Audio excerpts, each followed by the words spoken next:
Hello all and welcome as we have another video with Neo Anderson as we're going to be discussing a topic that we feel is pretty important and along our journey I can tell you it's very important because this topic determines whether you are actually a seeker of truth or a seeker of religion. And my definition of that is religion is good. It can protect you and help you.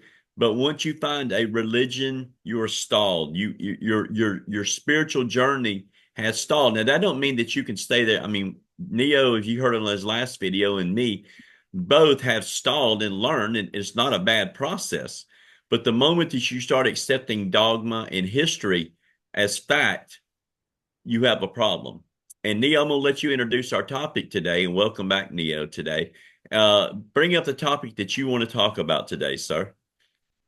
Hello, Mike. Okay. I was thinking about that topic because I had a conversation with Jews and also those that are unbelievers.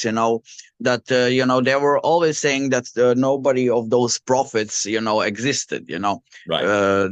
There was never Exodus. For example, atheists will say there was never Exodus.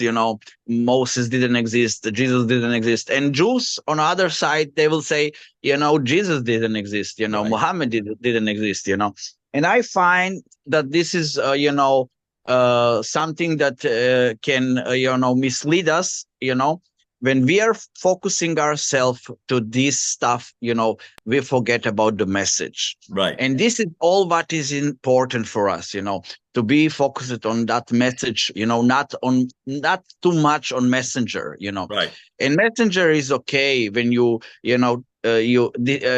can take a lesson from his life, you can learn from his mistake, you can learn from his victories, and that can inspire you to elevate your soul, and it is good. And like you said, religion is good if if you are able to perceive the darkness in the religion, in the religious books, and to divide. But if you are not able to do this, if you accept everything only because it is written in some book and only because it says so said the Yahweh, or in this book there is no mistakes, only because it was written like this and you believe it is true, then it became a problem. And Right. for us, for me and Michael, we was before also in religion, and like he said, it is not bad, if that is if give you progress, if you are progressing, with this, to go step further, and step further is to understand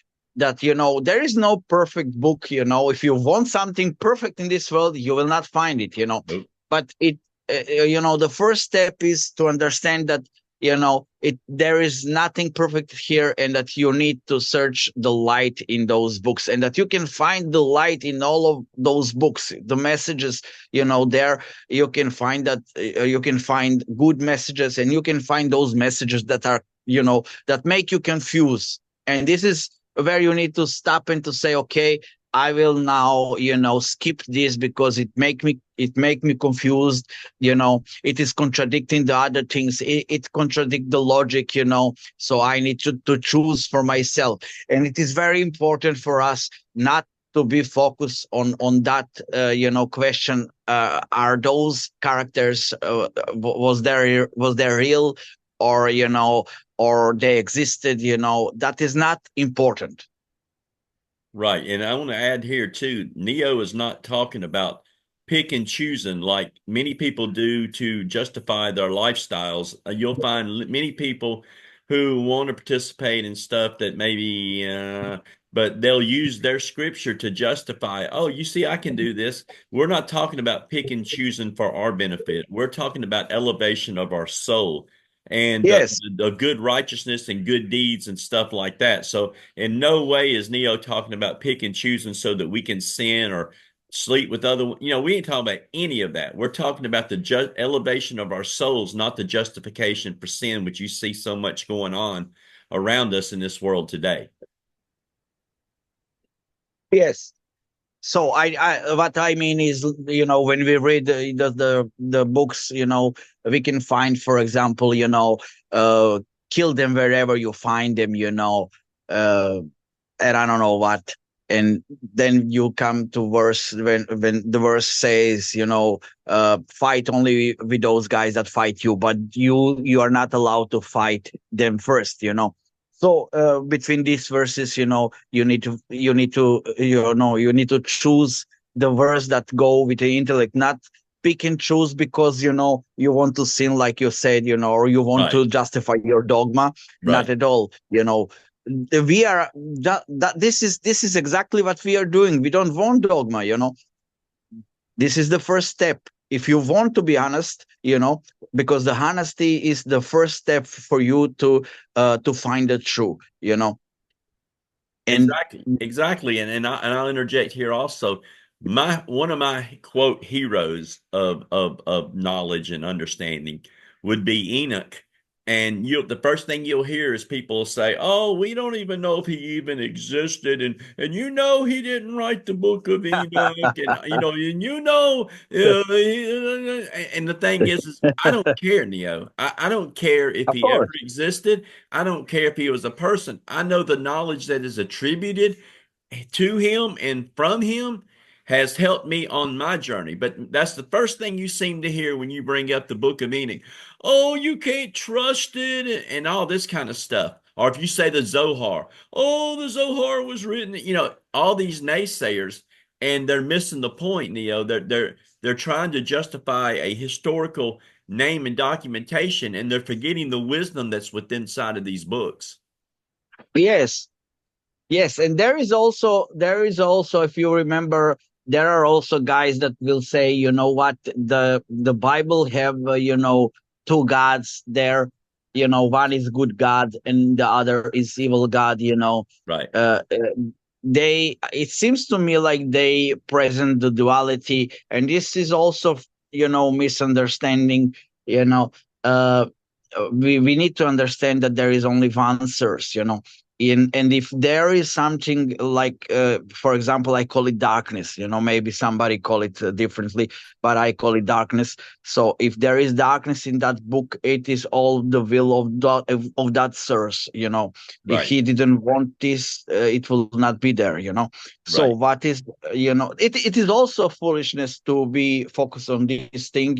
We need only to recognize that there is darkness there, and we only need to divide the darkness from the light. right. Because how I get it, like I also spoke this in your previous show. As I understand it, it is only a test, a trap. Because there will always be a person that will search for such a things. In the books. Absolutely. Absolutely. Yes, And the to thing, and justify his sin right, or his beliefs.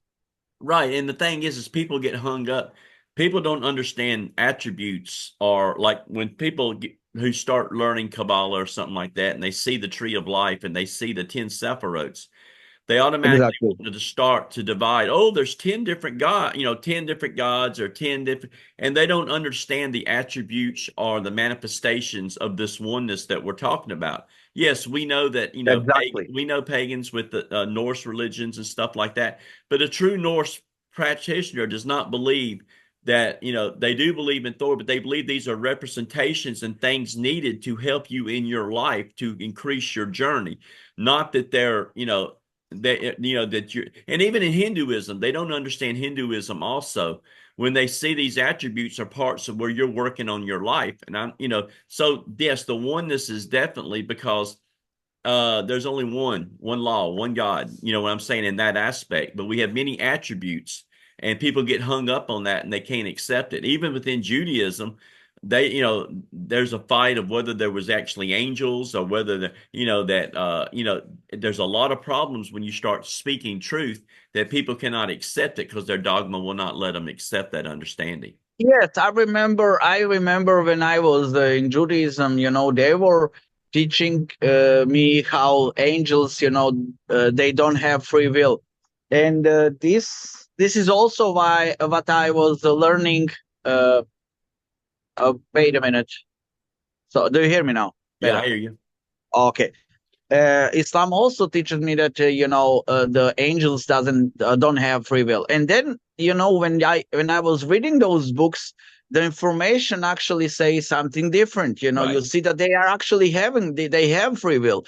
Right. In the Quran, for example, you have this subject where the God, say to angels, you know what, I will create, human being, and then they were like, you why will you create this being, he will shed blood and he will do mischief on land, but we are worshiping you like it's supposed to be, we are glorifying your name, and they don't think about this at all. How can one that have no free will, how can one say uh, give answer question, how can one question God if he have no free will, he Right. can only say okay, I mean, do you understand? And not, why would you create this and we are worshiping, why will they say we are worshiping you like you want to,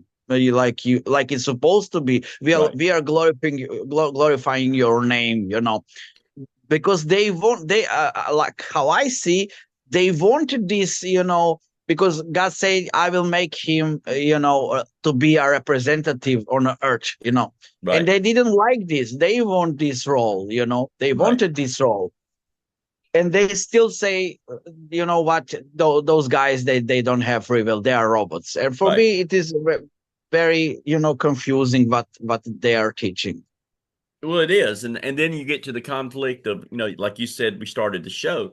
Uh, I appreciate your view and everything like that, but we have no true documents that Muhammad wrote anything, and it says that he was ignorant and couldn't write, so his words are not proven because we can't even prove Muhammad, or like you said, the same thing about Jesus. We can't even prove he existed. So, and they're missing the whole point of the journey because they're trying. And I found same thing about this with religion. And me and you kind of spoke on this last night a little bit. The fact is we always want to go back to what we think is the first, the original, the beginning. And the understanding is we will never understand what Christianity in the first century was like, or Judaism in the first century was like, or even Islam in the 700 or 800. We'll never understand these things. So why do we Yeah. dwell on trying to rediscover this dead stuff instead of just taking the knowledge that we learned from these eras and keeping on with our journey? That's what I don't understand. Exactly. Because what I am seeing is that they are just, blind with this dogma. Dogma puts you in box and you are not allowed to search, anywhere else. And if you ask questions, then they will say, you are not allowed to ask those questions. Right, For example, if you say, and angels have free will, they will say, okay, you are out of Judaism or you are out of Islam. You right, cannot believe like this. right, right.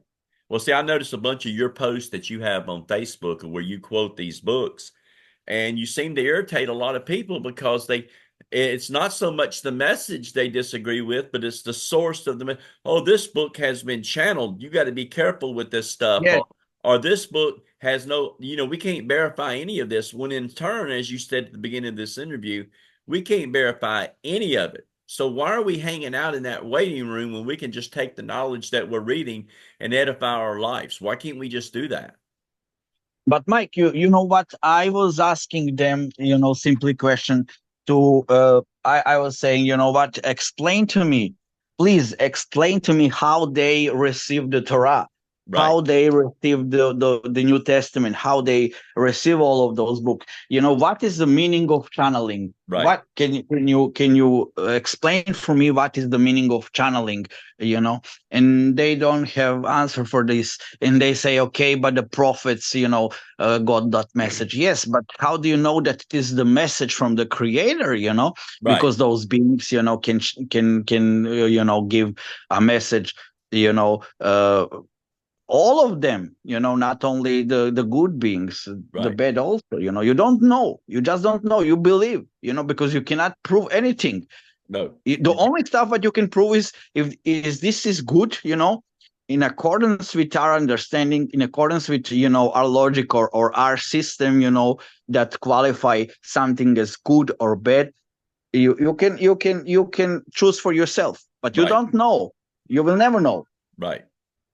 Which is why we have such an increase within atheism in this world today, is because, as we talked about last time, it's easier just to give up than to continue the search or just take what is easy. That's what I don't understand. Just take the sources of that inspires you and helps you grow. Use that and don't worry about what people says. But like I said, we're not talking about nick and picking to where you can live any lifestyle or do whatever you want to. In no way that's what we're talking about. We're talking about the edification of your soul. If Shabbos brings you and your family joy, by all means, do Shabbos. If prostrate Yes, prayer helps you get closer to yourself, to the inner, God within you, do it. But don't yes. don't judge and get mad because other people don't see it the way that you do. Yes, exactly. This is my point. And I always say, I'm not there to offend somebody or to attack somebody books. I just want to point some stuff that are there, for me, my example, I am just searching, in those books, that what I can, prove with, how do you say, to prove something with the facts, Right, with the facts. If right, I can prove, you know, and those are my basic, and those stuff that I believe, because all of us, we believe in something, because we cannot prove, and this is what beliefs mean: something that you cannot prove but you believe. right, For example, like I said in your previous show, I said that you must believe the life after death. You never saw it. It right, doesn't matter if that is reincarnation, or you believe in judgment day, or you believe in hell and heaven, in reward and punishment. If that is logical for you, right, you just believe it, because I simply, I cannot say your belief about this is wrong, because I cannot prove this. right, But that's what we can prove. Let us agree on this stuff what we can prove. right. And if it's and if it's bringing more light, why would we disagree with that? I mean, the thing is, if it's bringing more light and freedom and drawing us closer to more of loving God and loving our neighbor, which is basically what we're doing here in the first place. We can't Exactly. love if you're not loving your neighbor. There's no way you're loving God. You know what I'm saying? You just can't do that. So it's a dual process in the fact that if you don't learn how to help humanity, feed the poor, these simple things, but yet you claim you have a relationship with God, there's definitely a measurement problem there. And I think that's what these books try to point us to is if as James says in his book, faith without works is dead. And that bothers a lot of people. Oh, you can't be saved because of works and stuff like that. Well, obviously, if you are not doing what's supposed to be done, you are not living what you're supposed to be living. Exactly. And here in Germany, for example, uh, people believe in karma. Right, And if you think about this, you cannot offend somebody and do injustice to him, and that you can wait now, that you have blessings, and I don't know what. You right, must receive this what you gave. right. Right. Well, the will of karma, as you're talking about, is the fact of the matter is you're not going to ask, and this is just Christianity and it's not picking on it, but you can't ask Jesus to forgive you of all your sins and expect all of that karmatic energy. I mean, even if you read the story of Paul, whether you like him or not, and or David. The fact is the end of their life was pure hell. I mean, they had to pay for the karmatic stuff that they did before they Definitely. believed, because the fact of the matter is you're going to weigh that karma. You're going to pay for it one way or another. If you're a murderer, a thief, yes, you're probably going to wind up going to jail for a long, long time. Even though you're a believer, then you still got to pay for what you've done. And that's what a lot of people Definitely. can't understand. Definitely, and a lot of people don't understand, how repentance works. Right. You cannot just say, I am, sorry, and kill kill a Jesus, kill a lamb. Right. No problem there, and I will be forgiven. Right. No, this is not how it's supposed to be. Right. You need repentance actually, teshuvah or Yes. Teshuva. tauba in Yes. Arabic. Yes, it actually point to something that you change your direction. Right. You return back. You know, Yeah, absolutely. And the whole, you're talking about teshuva. I'm also thinking about, faith or amuna. The fact is, Ebuna. it's not just believing like in a fairy tale, like a child would believe maybe in Santa Claus or the Tooth Fairy or something like that. It's a knowledge. And once you get into these books and you start experiencing this stuff, you start seeing, hey, there is something to this. It's no longer a just faith, it is a knowing. I know now that there is a creator, and it drives me more to seek him and to seek him who he is. Okay, so we are running out of time here on my Zoom. It says Okay, it it's at says the end of running the out of video. time. So we've At the got end of 10 the minutes.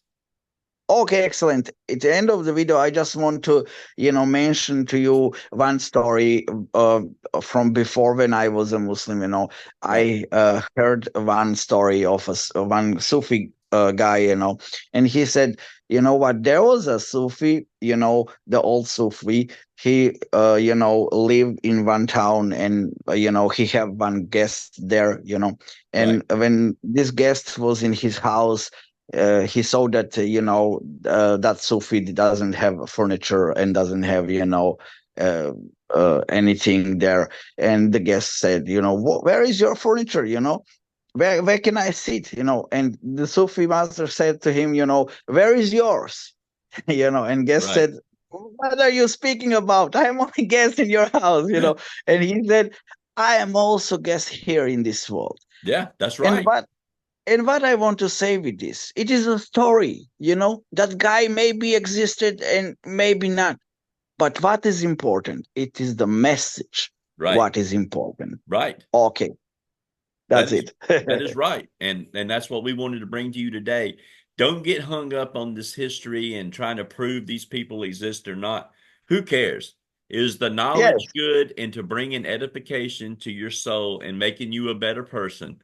If that's what we're looking at, we look at things in a totally different way than being negative and trying to disprove everything. exactly.